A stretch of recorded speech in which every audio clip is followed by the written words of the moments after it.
Hi, I'm Marcia Smart from Smart in the Kitchen. Today I'm in the Beef It's What's for Dinner Culinary Center, and I'm going to show you some of my favorite tips and tricks for how to cook beef at home. There's nothing better than having leftovers. It's like you're doing your future self a favor. And I love to teach busy moms how to create leftover makeovers. Ground taco meat. You can put it in frittatas in the morning, into an omelet.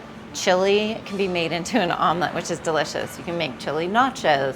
You can take leftover steak and make steak salad. There are so many things you can do. You want to store them properly. I love glass containers with tight fitting lids. Couple reheating tips. When you take this out of the fridge, you want to get it in a pan with some liquid. So depending on what you're making, that liquid could be a little beef stock. It might just be a few tablespoons of water to really loosen it up and add moisture back to the meat.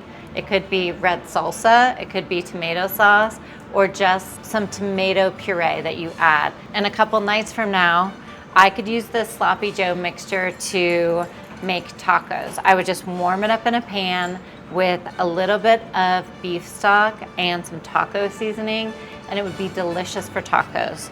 You could heat it up with some tomato sauce and have a bolognese that's ready to go.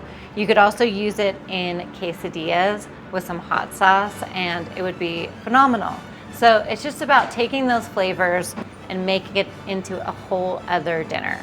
If you're looking for more beef tips and tricks for cooking beef at home, head to beefitswhatsfordinner.com.